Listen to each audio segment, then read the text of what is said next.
जय माता रानी दोस्तों, मैं सीमा आप सभी का स्वागत करती हूँ आपके अपने चैनल राधा कृष्ण ऑफिशियल में। उम्मीद करती हूँ आप लोग बहुत ही अच्छे होंगे। तो ये बताने के लिए कमेंट बॉक्स में जय श्री विष्णु जरूर लिखिएगा।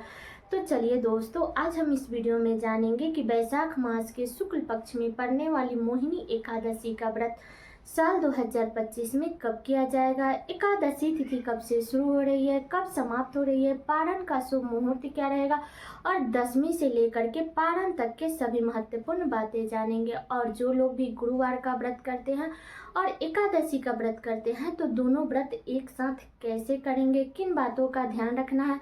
और जो लोग भी प्रदोष का व्रत करते हैं हर महीने का, तो उन्हें प्रदोष का व्रत कब धारण करना है। तो इसी प्रकार के बहुत सारी महत्वपूर्ण बातें जानेंगे। तो आप लोग वीडियो के लास्ट तक बने रहिएगा। आप लोगों को मोहिनी एकादशी से संबंधित सभी महत्वपूर्ण बातें जानने को मिलेगा। तो चलिए वीडियो को शुरू करते हैं और जान लेते हैं सभी महत्वपूर्ण बातें।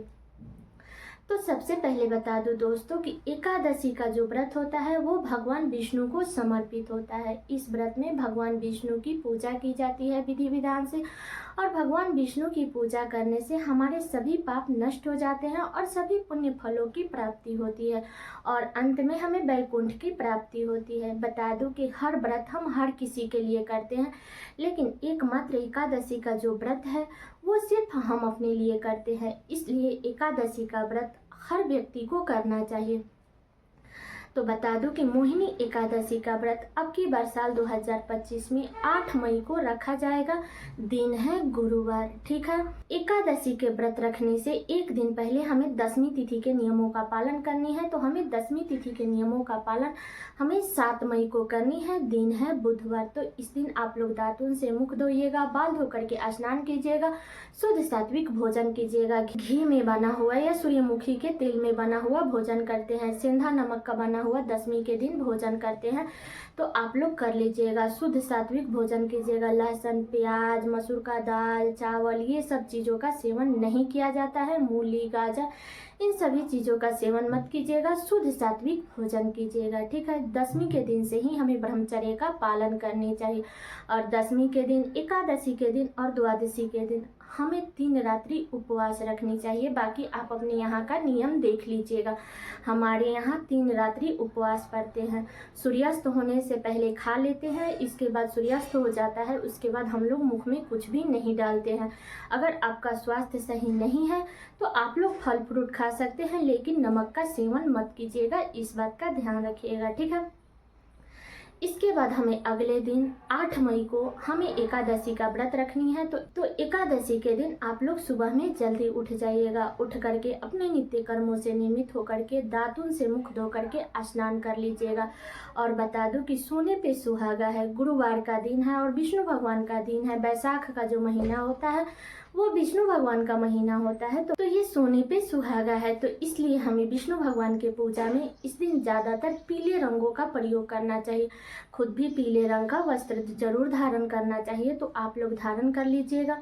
इसके बाद में आप लोग अच्छे से सज सवार करके आप लोग विष्णु भगवान की पूजा विधि विधान से कर लीजिएगा, ठीक है। इस दिन हमें किसी की भी निंदा, चुगली, किसी का अपमान नहीं करनी चाहिए। कोई भी भिखू भिखारी हमारे दरवाजे पे आता है तो उनका भी हमें अपमान नहीं करनी चाहिए। इस बात का ध्यान रखिएगा, ठीक है। अगली बातें बता दूं कि एकादशी के दिन हमें जितना हो सके उतना विष्णु भगवान के मंत्रों का जाप करना चाहिए और किसी भी प्रकार का हमें ईर्ष्या द्वेष नहीं करना चाहिए, ठीक है। तो इस बात का आप लोग ध्यान रखिए। और बता दूं कि जो लोग भी गुरुवार का व्रत करते हैं तो उनके लिए बड़े ही सौभाग्य की बात है कि उन्हें एक ही दिन 2 व्रत का लाभ मिलेगा। तो आप लोग एक बात का ध्यान रखिएगा कि आप लोग विष्णु भगवान की कथा भी सुन सकते हैं या पढ़ भी सकते हैं, पूजा पाठ कर लीजिएगा। लेकिन बता दूं कि पूजा में आप लोग चने का दाल का प्रयोग मत कीजिएगा, ठीक है। फल फ्रूट से भोग वगैरह लगा दीजिएगा। बता दूं कि एकादशी के दिन विष्णु भगवान के भोग में हमें तुलसी पत्र जरूर डालनी चाहिए। तो आप लोग जरूर डाल दीजिएगा। बुधवार के दिन आप लोग तुलसी पत्र तोड़ करके रख लीजिएगा। बाकी गुरुवार के दिन आप लोग तुलसी पत्र मत तोड़िएगा, क्योंकि एकादशी के दिन ना तो हम तुलसी पत्र तोड़ते हैं और ना ही उसमें जल डालते हैं। इस बात का ध्यान रखिएगा, ठीक है। और जो लोग भी गुरुवार का व्रत करते हैं तो बता दूं कि अगर आप एकादशी और गुरुवार दोनों व्रत करती हैं तो आपको इस दिन फलाहार करनी चाहिए, क्योंकि गुरुवार के व्रत में एक समय हम अन्न का सेवन करते हैं। तो आप लोग अन्न का सेवन मत कीजिएगा। फल फ्रूट या साबूदाना हो, शकरकंद हो, मतलब ये सब आप लोग खाइएगा, लेकिन अन्न का सेवन मत कीजिएगा, इस बात का ध्यान रखिएगा। तो इसी नियम विधि के साथ में हमें एकादशी का व्रत करना है। एकादशी के व्रत में एकादशी के दिन, द्वादशी के दिन हमें दिन में सोना नहीं चाहिए, इस बात का ध्यान रखिएगा। रात्रि में सो सकते हैं, दिन में मत सोइएगा। और बता दूं कि जो लोग भी एकादशी का व्रत नहीं भी करते हैं तो अगर वो लोग सिर्फ चावल का त्याग करके, लहसुन प्याज का त्याग करके उस दिन सिर्फ विष्णु भगवान की पूजा पाठ कर लेते हैं, शुद्ध सात्विक भोजन कर लेते हैं, तो इतने करने मात्र से ही उन्हें एकादशी का आधा फल प्राप्त हो सकता है। तो आप लोग चाहे तो इस दिन चावल का त्याग जरूर कर दीजिएगा, ठीक है। तो इसी नियम विधि के साथ में हमें एकादशी का व्रत करनी है। इसके बाद हमें द्वादशी के दिन फिर से हमें सुबह में जल्दी उठना है और उठ करके अपने नित्य कर्मों से नियमित होकर के स्नान कर लेना है। स्नान करने के बाद में आप स्वच्छ वस्त्र धारण कर लीजिएगा। इसके बाद में फिर से हमें विष्णु भगवान की पूजा करनी है। तो अगर आपका शुद्ध सात्विक, क्योंकि द्वादशी के दिन भी शुद्ध सात्विक भोजन किया जाता है, घी में बना हुआ भोजन करते हैं, तो अगर आपका भोजन बन गया है तो उसमें से विष्णु भगवान को भोग लगा दीजिए। नहीं बना है तो जो भी फल फ्रूट, जो भी ड्राई फ्रूट रखी है उससे आप लोग विष्णु भगवान को भोग लगा दीजिएगा और शुभ मुहूर्त में आप लोग व्रत का पारण कीजिएगा, ठीक है।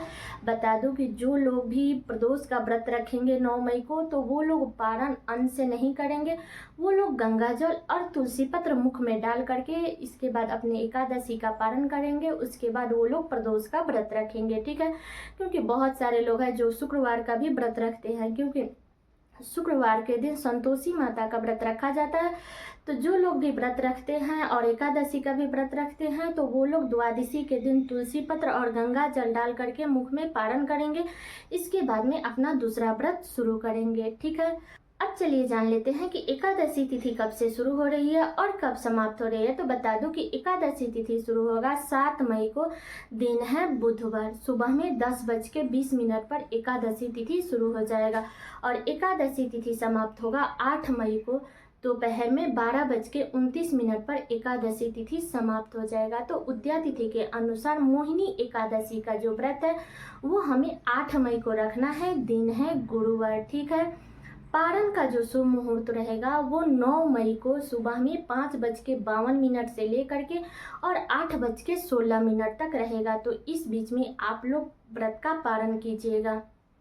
तो बता दूं कि पारण से पहले आप लोग कुछ ना कुछ दान जरूर कर दीजिएगा। द्वादशी के दिन दान कीजिएगा तो अन्न का दान कीजिए, आटे का दान कीजिए तो ज़्यादा श्रेष्ठ रहेगा। अन्न का दान कर सकते हैं द्वादशी के दिन। अगर आप एकादशी के दिन दान करते हैं तो आप लोग फल फ्रूट, वस्त्र, पानी, मटका, चप्पल वगैरह का दान कीजिएगा, क्योंकि एकादशी के दिन हमें अन्न का दान नहीं करनी चाहिए, इस बात का ध्यान रखिएगा।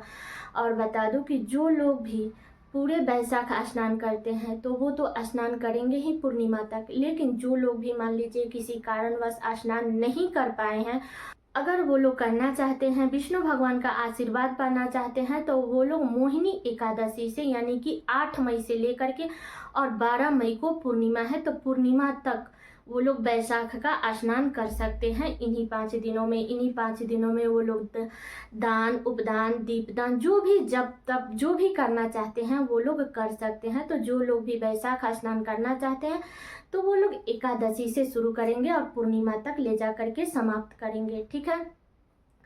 तो ये भी बातें क्लियर हो गई। तो इसी नियम विधि के साथ में हमें मोहिनी एकादशी का व्रत रखनी है। तो सारी बातें क्लियर हो गई मोहिनी एकादशी से संबंधित। उम्मीद करती हूँ कि आप लोगों के लिए वीडियो बहुत ही उपयोगी होगा। तो ये वीडियो मेरा यहीं तक का था। कैसा लगा ये वीडियो आप लोग कमेंट करके जरूर बताइएगा। चैनल पे नए आए हैं तो सब्सक्राइब कर दीजिएगा, वीडियो को लाइक कर दीजिएगा और वीडियो को शेयर कर दीजिएगा, ताकि हर किसी को मोहिनी एकादशी से संबंधित सभी महत्वपूर्ण बातें जानने को मिल सके। तो चलिए दोस्तों, मिलती हूँ अगले वीडियो में किसी नए वीडियो के साथ में। तब तक के लिए नमस्कार।